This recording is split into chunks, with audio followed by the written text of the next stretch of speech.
So this video is going to cover some of the more advanced sketching tools. We're going to for sure cover circles, arcs, and probably shoot it for polygons as well. So this is specifically getting you ready for doing those 20 shapes. If you're trying some of the more advanced ones, so I'm going to go ahead and create a document and call it 20 shapes. If you need those shapes, remember they're on the home page here. You can get them from the 20 shapes assignment. So I'm going to go ahead and open those up just so that you can see. Well, I don't want a full screen, just so we can see what we're trying to make. And specifically, we're looking at some of the items like number 11 here, which is the one that we're going to be doing. There's a lot of different ways we could go about doing this one, but we'll just use one that uses some of those arcs and circles and things. So I'm going to go ahead and sketch on the front. And I like to turn my figure here. You certainly don't have to.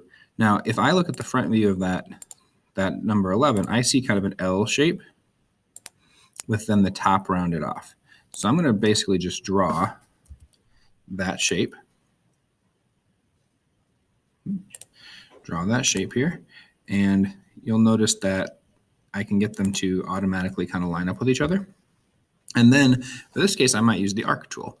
There's lots of different types of arcs. There's a tangent arc, which might be really good. That says it creates an arc tangent to a selected line or arc.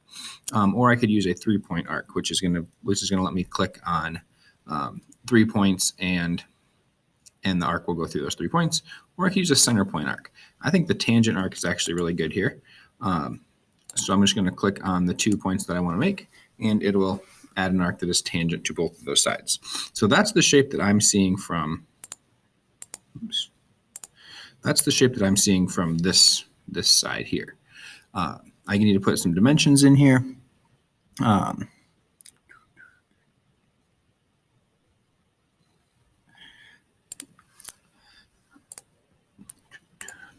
So I can't really see those very well right now, but we'll just go ahead and make up some dimensions here.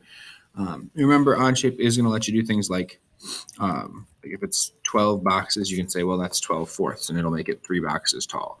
Or if this one is from there to there is 2 boxes, I could do 2/4, or I could just type in my 0.5. Other places here, that one looks like it's 4 across. Oops, wrong place. So I can say like the distance from there to there is 4, which is 1 inch. And then I also need to look like I need to do something with this arc here, how tall that is. So if I'm looking at that, looks like the center of that circle is 1 inch up. So I can dimension from there to there. Oops, I use the dimension tool, don't I? So there's one way to do that. We've got that shape there. Now I can go ahead and finish that up and extrude it. I like to go back to a 3-dimensional view to extrude. And I believe we're looking for about 1 inch deep here. Now you'll notice I don't have the curves on that side. Now I could make another sketch and kind of use that to round them off. I've also got the option of using this Fillet Tool. And this Fillet Tool will round off edges. So I can click on that edge, and then I just have to select the radius of those. Now since 1 inch is the whole way across, the radius is going to be 0.5 on both of these. And you'll see that rounds that off. Next thing I might want to do is go ahead and put the hole in the top there. So I'll show you one option to do that. We could use the circle tool. It's probably the most simple way to do it. So I'm going to sketch on that plane. I like to turn it around, and we'll use the circle tool. One thing you can see here when I start to move my mouse around, you can see that it'll automatically grab onto key points, which is really nice. So then I can go in and say, well, it looks like the diameter there is 2 boxes, so I need to put in my diameter as 0.5. And that's what that little circle symbol means. I'll show you that in a second. See that little symbol with the slash through it? That means diameter. So completely dimensioned there because I used the tool that kind of just grabbed the important parts and put it on there. If not, you could certainly add dimensions and say it's 1/2 inch from there or 1 inch from there, or whatever it is.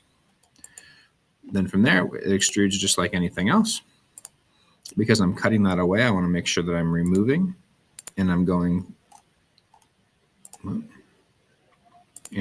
through all.